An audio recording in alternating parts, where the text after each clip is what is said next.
তার মালিক তাকে উত্তপ্ত রোদের মধ্যে শোয়া পাথর একখান বুকের উপরে চাপা দিয়া তারপরে পাও চাপা দিয়া বিভিন্ন কেসেমের কষ্ট দিতে কষ্ট করতেছিল মুহাম্মদের কালমা ছেড়ে দাও তাহলে কষ্টের থেকে নাজাত পেয়ে যাবে।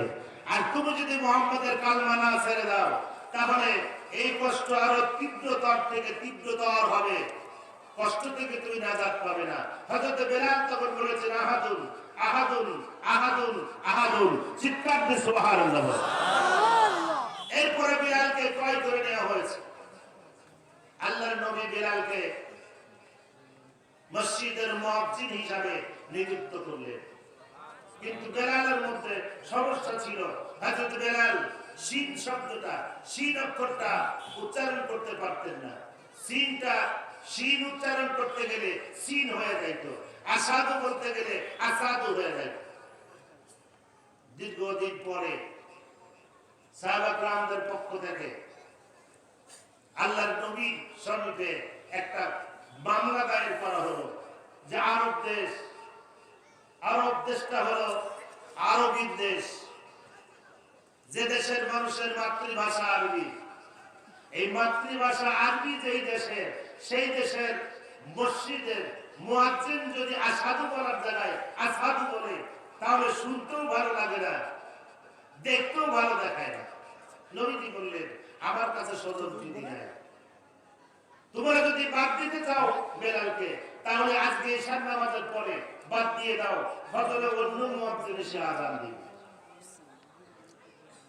তো দেখা গেল যে ফজরে অন্য মুয়াজ্জিন নিযুক্ত হয়েছে, ফজরের আযানও হয়েছে।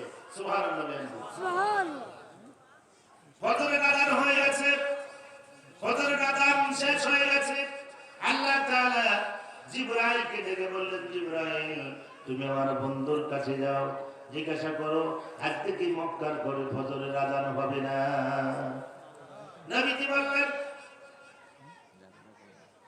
গপ্তে আযান ইমরসুদুমা সুরজুর গপ্তে মুসাল্লি রাহাত শয়তান পর। নবীজি বললেন জিবরাইল জোরে সোরে আযান হয়েছে, আমি লক্ষ্য করেছিলাম আযান যখন ধ্বনিত হয় মক্কার ঘরে শয়তান বাই বাতাস ছাড়তে ছাড়তে পালিয়ে গেছে। আল্লাহ তাআলার দরবারে জিবরাইল যখন যে আবদার পেশ করলেন, ও আল্লাহ মক্কার ঘরে আযান হয়েছে এবং সবাই সন্তুষ্ট হয়েছে। আল্লাহ তাআলা ডাক দিয়ে বললেন, জিবরাইল তুমি আমার বন্ধুকে আমার সালাম দাও, আমার বন্ধুকে আমার সালাম দাও এবং জিজ্ঞাসা করো যতক্ষণ পর্যন্ত বেলাল আযান না দেবে ততক্ষণ পর্যন্ত ফজর হবে না। কারণ বেলাল যখন আযান দেয়, বেলালের আযান ধরে আকাশ ভেদ করে আশাদী পর্যন্ত পৌঁছায় যায়। আল্লাহর নবী বললেন প্রথম জীবনে বেলালের মতো গোলাম এবং আজাদ যারা, গোলাম যারা, আজাদ যারা, তারা ইসলাম মানতে আমার সাথে রয়েছে। সুবহানাল্লাহ, সুবহানাল্লাহ। এরপর নবীজি বললেন, নবীজিকে প্রশ্ন করা হলো কুলতু মাল ইসলাম, ইসলাম কি? ইসলাম আসলে কি? ধর্ম। ইসলাম মানে কি? জোরে বলেন, আরো জোরে বলেন। ইসলাম মানে ধর্ম। তো ইসলাম সম্পর্কে সামনের দিকে পিছনে যারা দাঁড়িয়ে আছে বসতে পারতেছে না, একটু একটু একটু একটু খাইলা জায়গা গেলে একটু সামনে। লা ইলাহা ইল্লাল্লাহ, লা ইলাহা ইল্লাল্লাহ, লা ইলাহা ইল্লাল্লাহ, লা ইলাহা ইল্লাল্লাহ। জোরে লা, সামনে একটু আগে আগে বসেন।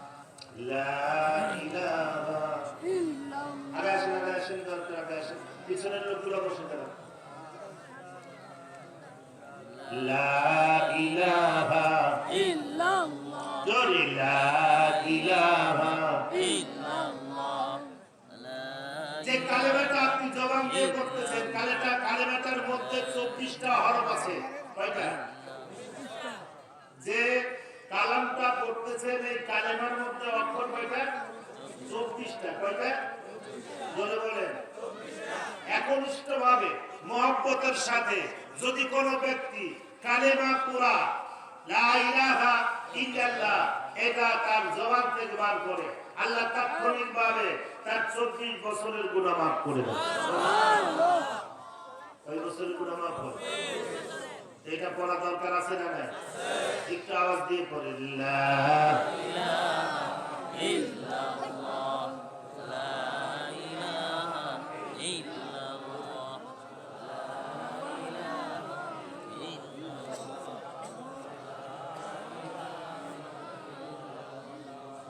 লা ইলাহা ইল্লাল্লাহ মুহাম্মাদুর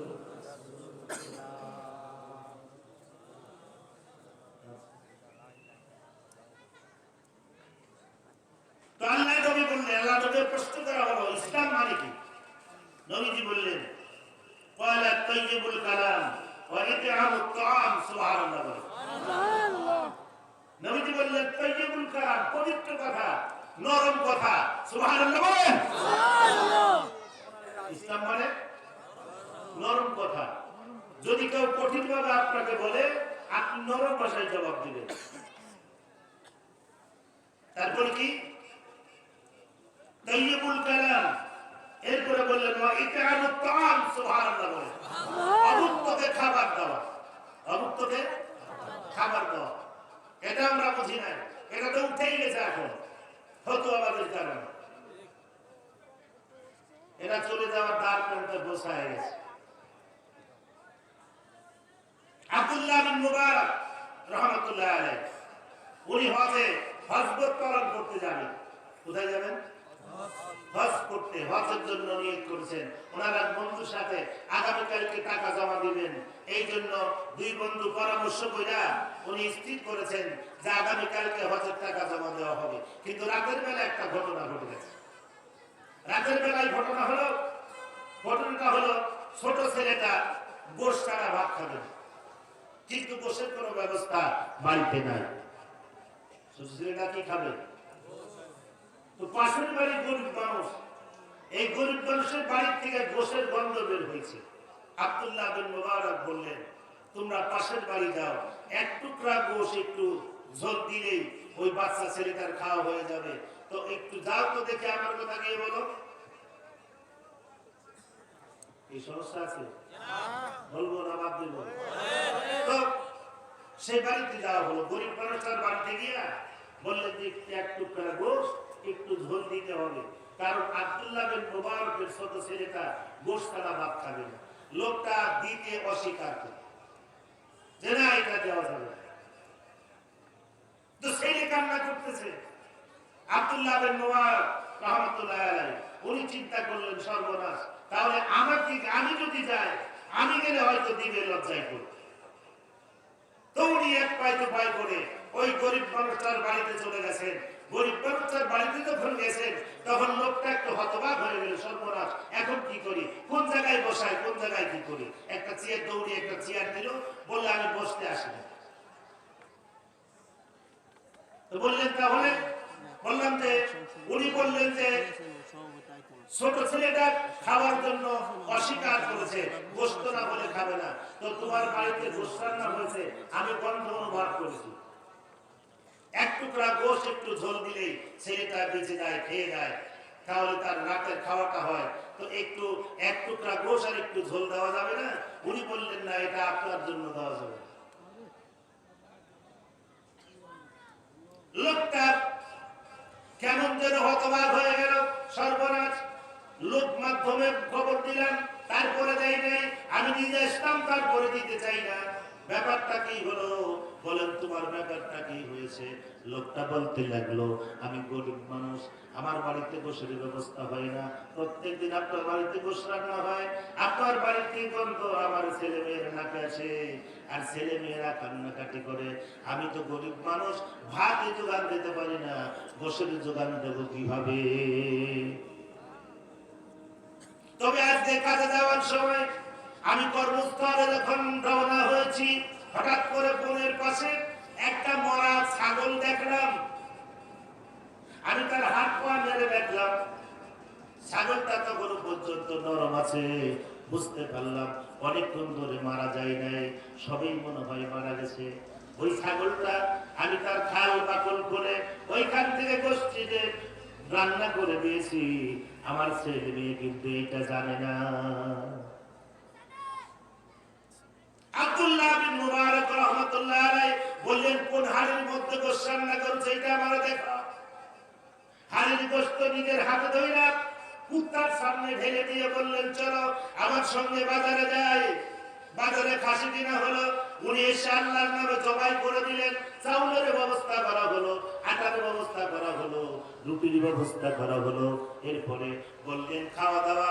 বাড়ির সমস্ত লোক নিয়ে এই গরিব মানুষটার সাথে খাওয়া দাওয়া সমাপ্ত করার পরে উনি বাড়িতে চলে গেলেন। বললেন, আগামীকাল 10টার সময় আমার সাথে তুমি দেখা করবে।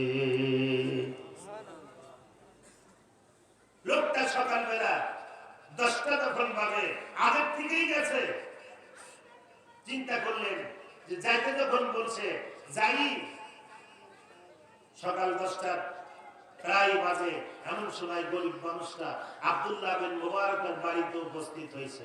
হওয়ার সাথে সাথে উনি বললেন, একটুখানি বিশ্রাম করো, আমার বাড়িতে বসে খাওয়া দাওয়ার ব্যবস্থা হয়েছে, একটু খানা গ্রহণ করো, এরপরে তুমি বিদায় হয়ে যাবে।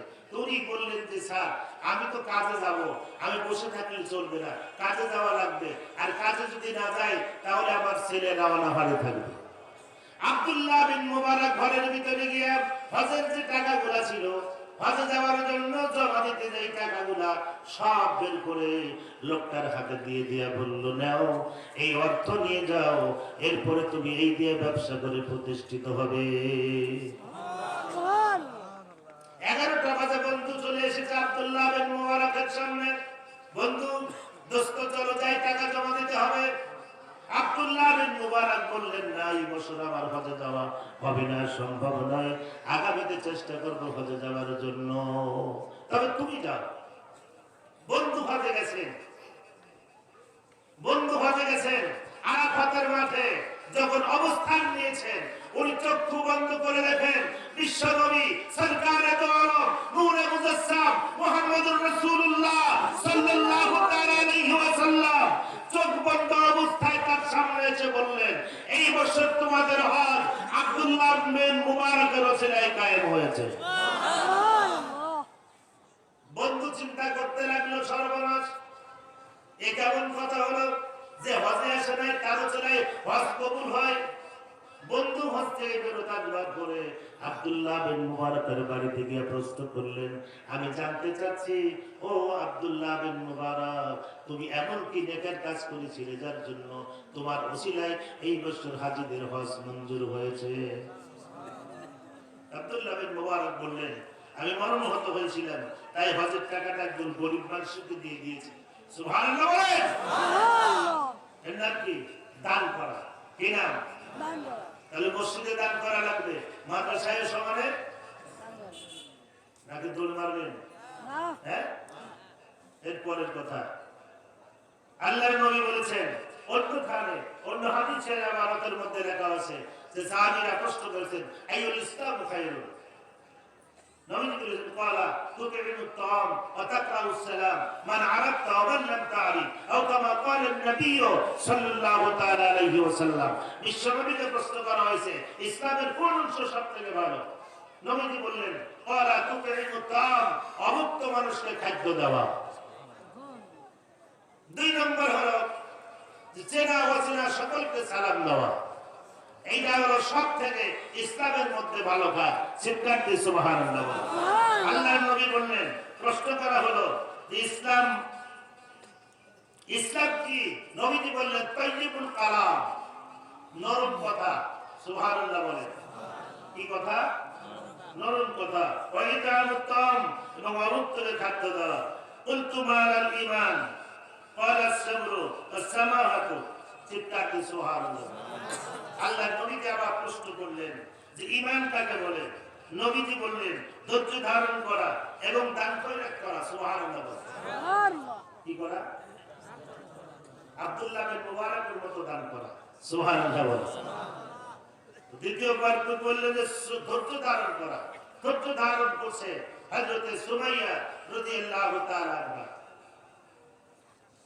আবু জাহেল যখন খবর পেয়ে গেল সুমাইয়া নামে মহিলা ইসলাম গ্রহণ করেছে, আবু জাহেল তার সাঙ্গপাঙ্গ দিয়া মহিলাকে ধরিয়ে এনে হাজার হাজার মানুষের সামনে তার লজ্জা স্থানের উপরে বর্ষা মেরে উঁচা করে রেখে দিল।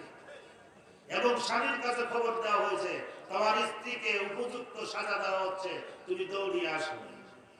স্বামী চলে এসেছে, হযরত ইয়াসার উনি দৌড়িয়ে চলে এসেছেন, এসে দেখলেন অবস্থা বেগতি। প্রশ্ন করা হলো, ও নেতাজি, কেন আমার স্ত্রীকে এমন কষ্ট দেওয়া হচ্ছে? অপরাধটা কি আমি কি জানতে পারি? বললেন যে অপরাধ হলো তোমার কুলাঙ্গার এই স্ত্রী, তোমার কুলাঙ্গার এই সাথী, সে ইসলাম কবুল করেছে। হযরত ইয়াসার বললেন, ইসলাম কবুল করার কারণেই যদি এইরকম ভাবে নির্যাতন সহ্য করা লাগে, তাহলে আমিও তোমার সম্মুখে পড়ে নিলাম লা ইলাহা ইল্লাল্লাহু মুহাম্মাদুর রাসূলুল্লাহ। তো সঙ্গে সঙ্গে আবু জাহেল খেপে গেল। সময় একই ভাবে দণ্ডায়মান করে রাখা হয়েছে উঠা করে। এবারে ইয়াসারকে দুইটা উটের সঙ্গে তার ঠ্যাং কষে বাঁধা হলো। একটা উট মদিনার দিকে আর একটা উট মক্কার দিকে মুখ করে। দুইটা উটের ঠ্যাংয়ের সাথে ইয়াসারের দুইটা ঠ্যাং কষে বাঁধা হয়ে গেল। কষে বাঁধা হয়ে গেছে।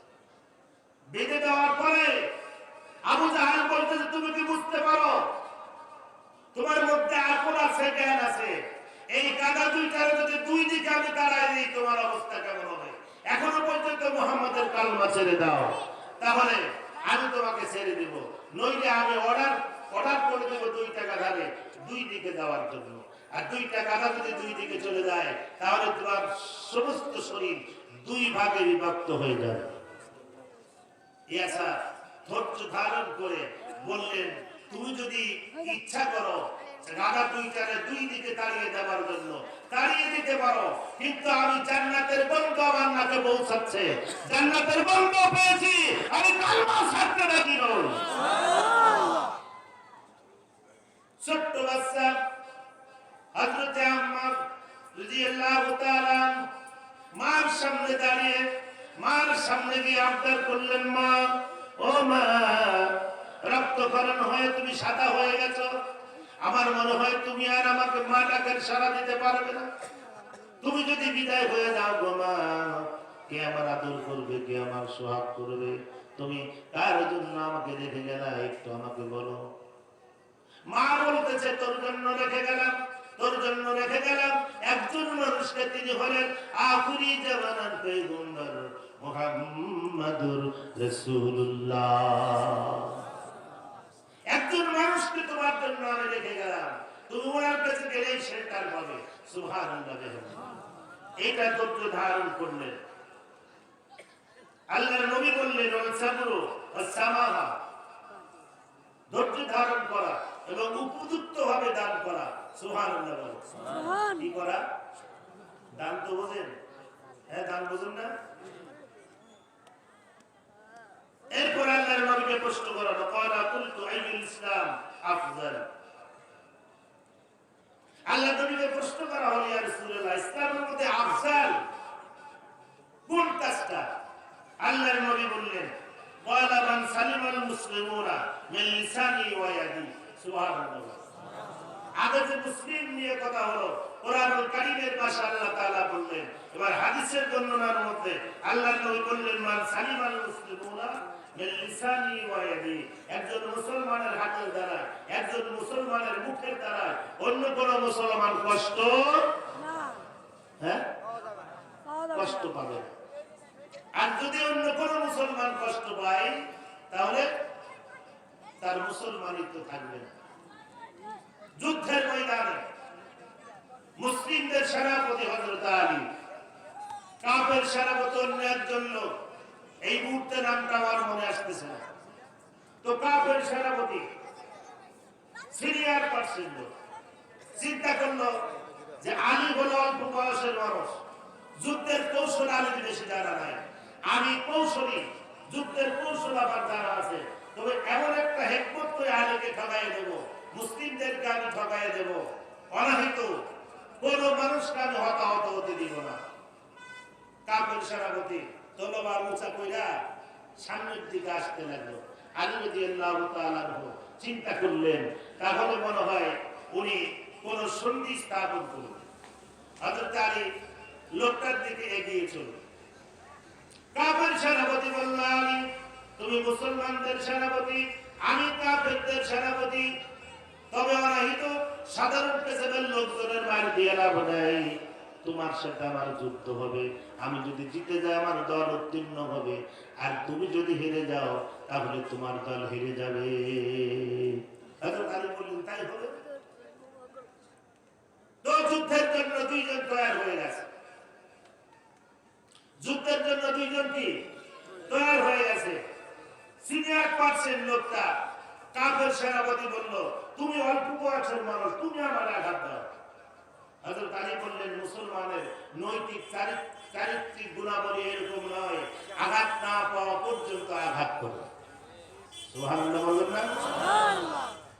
আল্লাহ নবী সাহাবী বললেন, তুমি আঘাত দিতে পারো, তুমি যদি আঘাত দাও পাল্টা আঘাত আমি দিব, আর আঘাত না পাওয়া পর্যন্ত তোমার গায়ে আমি আঘাত দিব না।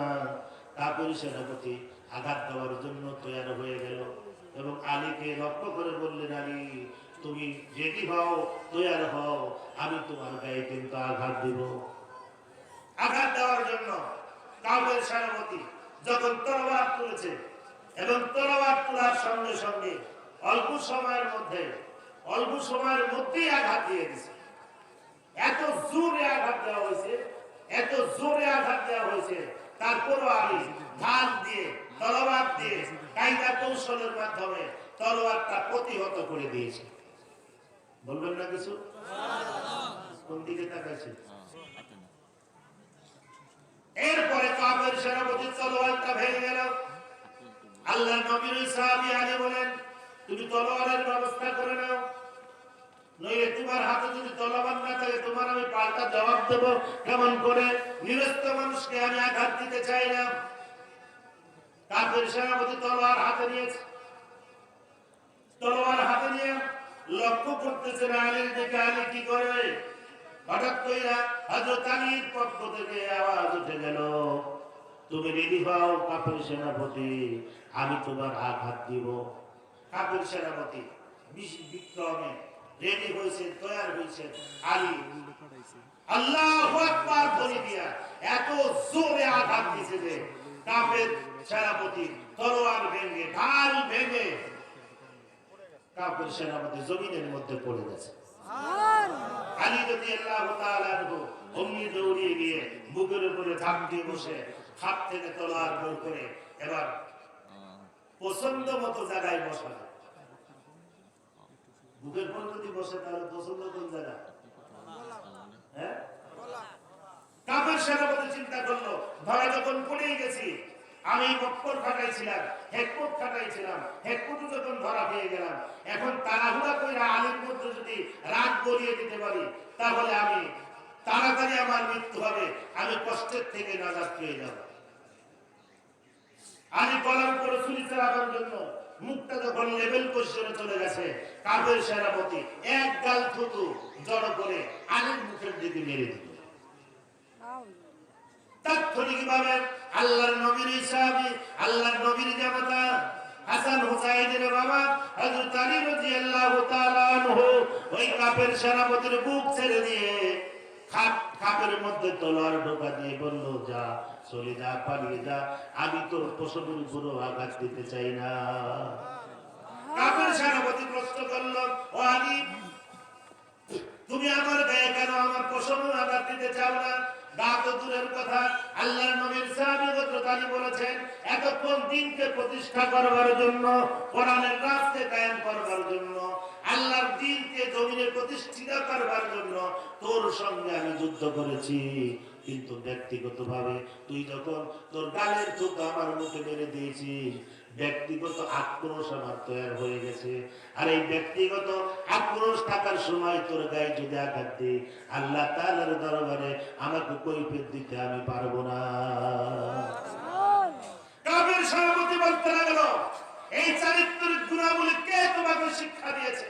নবীজি সাহাবী বললেন, এই চারিত্রিক গুণাবলী আখির জামানার পয়গম্বর মুহাম্মদুর রাসূলুল্লাহ সাল্লাল্লাহু আলাইহি সাল্লামের পক্ষ থেকে আমি লাভ করেছি। কাফির সেনাপতি বলল, আমি অন্ধকারের মধ্যে ছিলাম, আমি কালেমা পড়ে মুসলমান হয়ে গেলাম। তো আল্লাহর নবী বললেন, কি বললেন?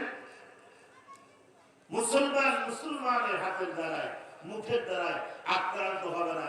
এখন হচ্ছে কিনা জোরে বলে? হ্যাঁ, যারা যে গালাগালি করতেছে, ঢিল মারামারি করতেছে, এও মুসলমান, ও কি মুসলমান? হ্যাঁ ভাই ভাই, টাকা ছোটাছুটির দরকার নাই। এক জামাতে সবাই থাকে, এক জামাতে থাকতে চায়। আল্লাহর নবী বলেছেন, লা ইউমিনু আহাদুকুম হাত্তা আকুনা আহাব্বা ইলাইহি মিন ওয়ালিদিহি ওয়া ওয়ালাদিহি ওয়ান নাসি আজমাইন, আও কামা ক্বালা an-নবী সাল্লাল্লাহু তাআলা আলাইহি ওয়াসাল্লাম।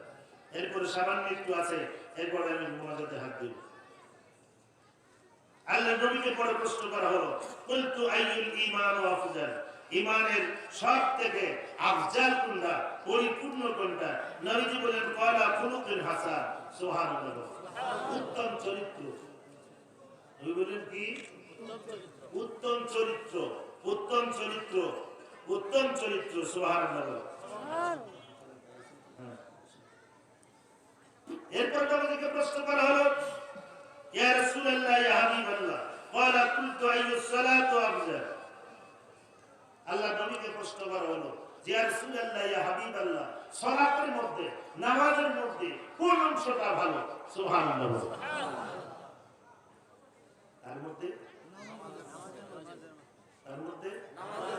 নামাজ পড়েন তো সবাই মাশাআল্লাহ। হ্যাঁ, নামাজের মধ্যে কোনটা ভালো? নবীজি বললেন, ক্বালা তুলুল কুনুত, সুবহানাল্লাহ। নবীজি বললেন যে নামাজের মধ্যে ভালো বেশিক্ষণ কিয়ামে দাঁড়িয়ে থাকা। চিৎকার দিয়ে সুবহানাল্লাহ। এটা একা নামাজের জন্য, এটা একা নামাজের জন্য, জামাতের জন্য প্রযোজ্য নয়। জামাত যদি করেন, বলা জামাত মে কিরাত হালকে পড়ে, জামাত যদি বলা হয় কিরাত ছোট হবে। কারণ বয়স্ক মানুষ, বুড়ো মানুষ, বয়োবৃদ্ধ মানুষ, অসুস্থ মানুষ পিছনে দাঁড়িয়ে থাকতে কি। আর যদি ইমাম সাহেব সূরা ইয়াসিন স্টার্ট দেয়, যে ইমামতি পায় আর না পায়, জম্মের মতো নামাজ পড়াবো আজকে, তাহলে দেখা গেল যে নামাজের মধ্যে অনেকে জিদ ডাক করে বসাই করবে। তো নবীজি বললেন যে নামাজের মধ্যে সব থেকে আফজাল হলো ক্বালা তুলুল কুনুত, সুবহানাল্লাহ। এরপর নবীকে প্রশ্ন করা হলো, ইয়া রাসূলুল্লাহ, ইয়া হাবিবাল্লাহ,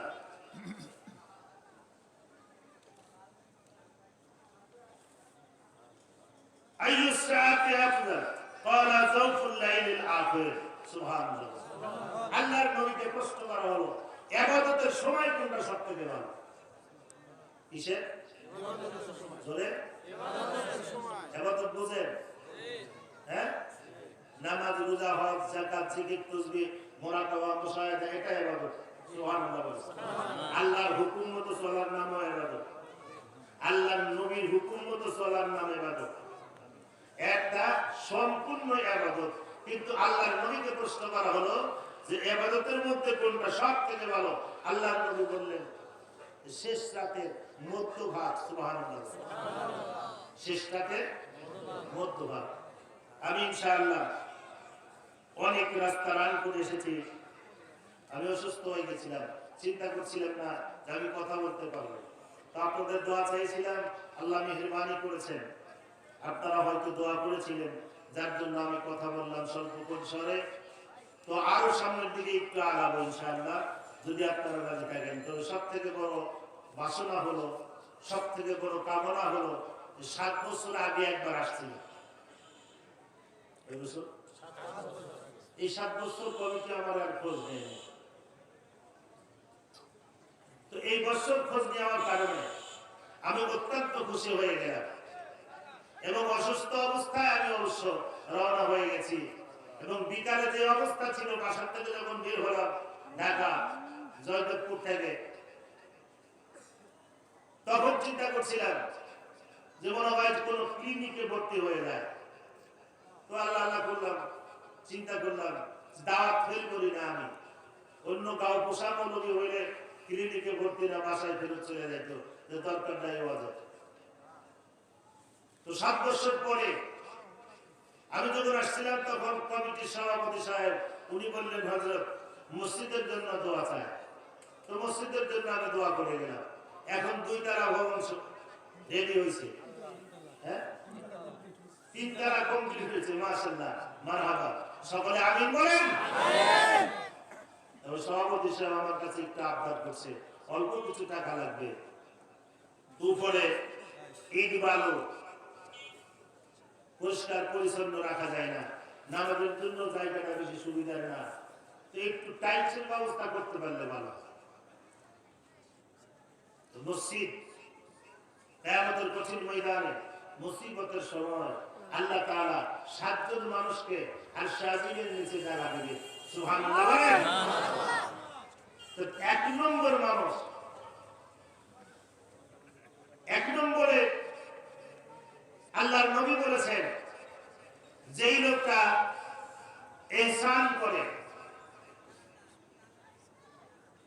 যেই লোকটার মধ্যে ন্যায়বাদী আছে, বিচার করে যারা ন্যায় পথে, সুবহানাল্লাহ বলে। এরপর নবীজি বলেছেন 2 নম্বরে শাবুন নিসাবি ইবাদাতিল্লাহ, সুবহানাল্লাহ বলে। জওয়ান যুবক মানুষ যুবক বয়সে ইবাদত করে, সুবহানাল্লাহ বলে।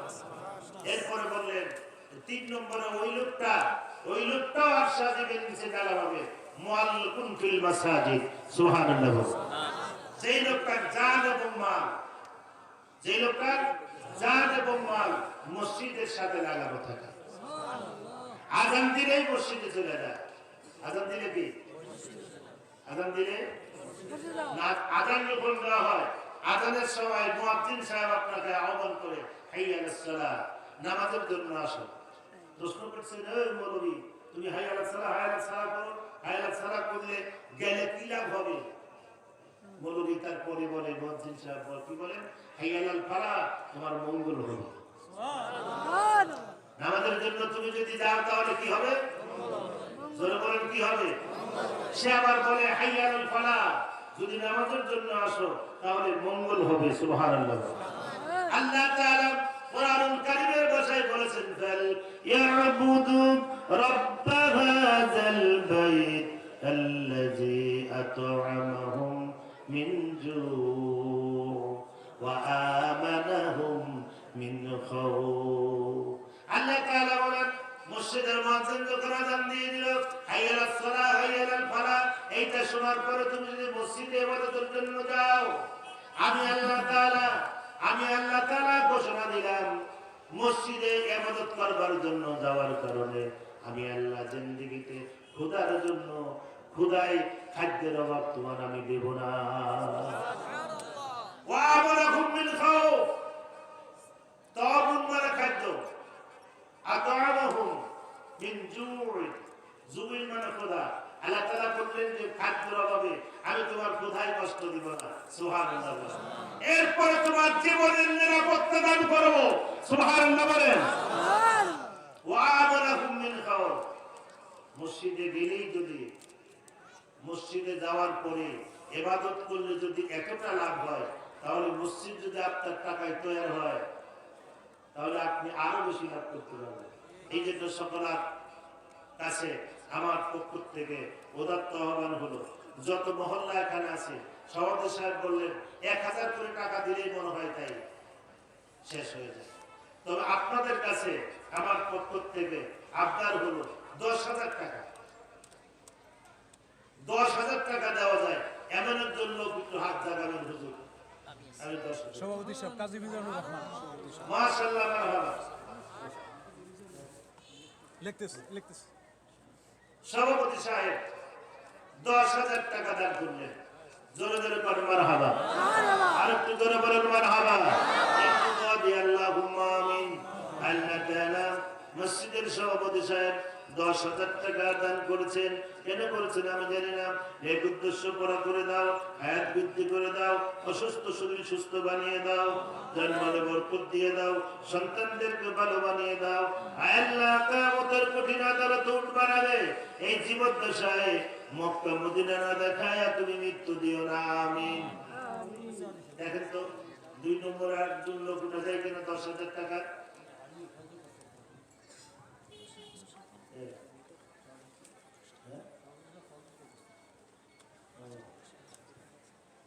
আমি কথা বললে তো নাম লেখবো।